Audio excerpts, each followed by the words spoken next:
ৰেনিটক চাই থকা প্ৰত্যেকগৰাকী দৰ্শকক এই মুহূৰ্তত ধন্যবাদ জ্ঞাপন কৰিছো।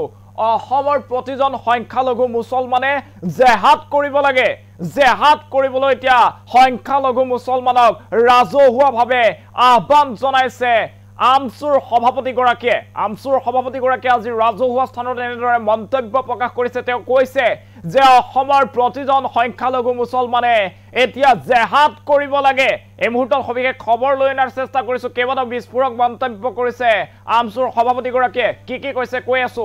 অসমৰ প্ৰতিজন সংখ্যালঘু মুছলমানে জেহাদ কৰিব লাগে।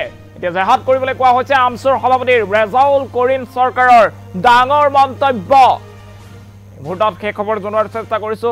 এই জেহাদ শিক্ষাৰ জেহাদ, বিপ্লৱৰ জেহাদ আৰু কলমৰ জেহাদ বুলি উল্লেখ কৰিছে আমছুৰ সভাপতিগৰাকীয়ে। প্ৰয়োজনত শৰীৰৰ তেজ বিক্ৰী কৰক, তথাপি ল'ৰা ছোৱালীক শিক্ষিত কৰি তোলক বুলি ৰাজহুৱাকৈ এনেদৰে মন্তব্য কৰা হৈছে। এই মুহূৰ্তত সেই খবৰ জনোৱাৰ চেষ্টা কৰিছো। এতিয়া আমছুৰ নেতা আমছুৰ সভাপতিগৰাকীয়ে ৰেজাউল কৰিম চৰকাৰে ডাঙৰ মন্তব্য কৰিছে। তেওঁ উল্লেখ কৰিছে যে অসমত থকা প্ৰত্যেকজন সংখ্যালঘু মুছলমানে জেহাদ কৰিব লাগে। জেহাদ কৰিবলৈ তেওঁ অনুৰোধ জনাইছে অসমৰ প্ৰতিজন সংখ্যালঘু মুছলমানক। আৰু লগতে তেওঁ কৈছে যে এই জেহাদ শিক্ষাৰ জেহাদ, এই জেহাদ বিপ্লৱৰ জেহাদ আৰু কলমৰ জেহাদ হওক। সমান্তৰালভাৱে প্ৰয়োজনত শৰীৰৰ তেজ বিক্ৰী কৰক, তথাপি ল'ৰা ছোৱালীক শিক্ষিত কৰি তোলক বুলি মন্তব্য কৰিছে এতিয়া এই সংখ্যালঘু নেতাগৰাকীয়ে। আমি সেই খবৰ আপোনালোকক জনোৱাৰ চেষ্টা কৰিছো। এতিয়া অসমৰ প্ৰতিজন সংখ্যালঘু মুছলমানে জেহাদ কৰিব লাগে বুলি মন্তব্য প্ৰকাশ কৰিছে সংখ্যালঘুৰ নেতা ৰেজাউল কৰিম চৰকাৰে। তেওঁ মন্তব্য কৰিছে যে শিক্ষাৰ ক্ষেত্ৰত মুছলমানে জেহাদ কৰিব লাগে, বিপ্লৱৰ ক্ষেত্ৰত জেহাদ কৰিব লাগে, সমান্তৰালভাৱে কলমেৰে জেহাদ কৰিব লাগে আৰু প্ৰয়োজন হ'লে ল'ৰা ছোৱালীক নিজৰ শৰীৰৰ তেজ বিক্ৰী কৰি হ'লেও পঢ়া শুনা কৰিব লাগে বুলি মন্তব্য প্ৰকাশ কৰা হৈছে ৰেজাউল কৰিম চৰকাৰৰ তৰফৰ পৰা। আজি এক প্ৰতিবাদী যি সভা আছিল সেই সভা অনুষ্ঠিত কৰা হৈছিল আৰু সেই সভাত এনেদৰে মন্তব্য প্ৰকাশ কৰিছে নেতাগৰাকীয়ে। আৰু এই যি সংখ্যালঘু আমছুৰ এখন সজাগতা সভা অনুষ্ঠিত কৰা হৈছিল। সজাগতা সভাত তেওঁ সংখ্যালঘু ৰাইজক শিক্ষাৰ ক্ষেত্ৰত আগ্ৰহী হ'বলৈ অনুৰোধ জনাই এনেদৰে মন্তব্য প্ৰকাশ কৰিছে। তেওঁ কৈছে যে অসমৰ প্ৰতিজন সংখ্যালঘু মুছলমানে জেহাদ কৰিব লাগে।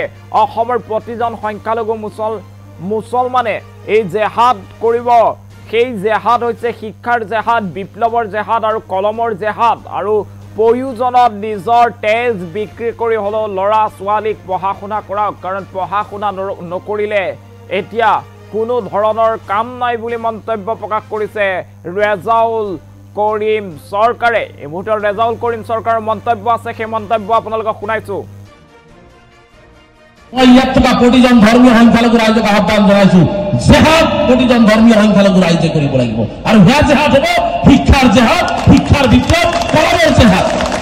যি জেহাদৰ জৰিয়তে আপোনাৰ সন্তানে মানুহ হৈ এই জলডোবা অঞ্চলক বিশ্বৰ দৰবাৰত চিনাকি কৰাই দিব পাৰে। আপোনালোকে এইটো কথা অনুৰোধ কৰো, এক বটল দুই বটল তেজো যদি নিজৰ বিক্ৰী কৰিব লাগে কৰি দিয়ক, তথাপিতো ল'ৰাবিলাকক মানৱ সম্পদ হিচাপে গঢ় দিয়ক, মানৱ সম্পদ হিচাপে গঢ় দিয়ক। আমি শিক্ষিত হবই লাগিব। প্ৰতিজন ধৰ্মীয় সংখ্যালঘু ৰাইজক আহ্বান জনাইছো, জেহাদ প্ৰতিজন ধৰ্মীয় সংখ্যালঘু ৰাইজে কৰিব লাগিব। আৰু সেয়া জেহাদ হ'ব শিক্ষাৰ জেহাদ, শিক্ষাৰ বিপ্লৱ, কলমৰ জেহাদ। যি জেহাদৰ জৰিয়তে আপোনাৰ সন্তানে মানুহ হৈ এই জলডোবা অঞ্চলক বিশ্বৰ দৰবাৰত চিনাকি কৰাই দিব পাৰে। আপোনালোকে এইটো কথা অনুৰোধ কৰো, এক বটল দুই বটল তেজো যদি নিজৰ বিক্ৰী কৰিব লাগে কৰি দিয়ক, তথাপিতো ল'ৰাবিলাকক মানৱ সম্পদ হিচাপে গঢ় দিয়ক, মানৱ সম্পদ হিচাপে গঢ় দিয়ক।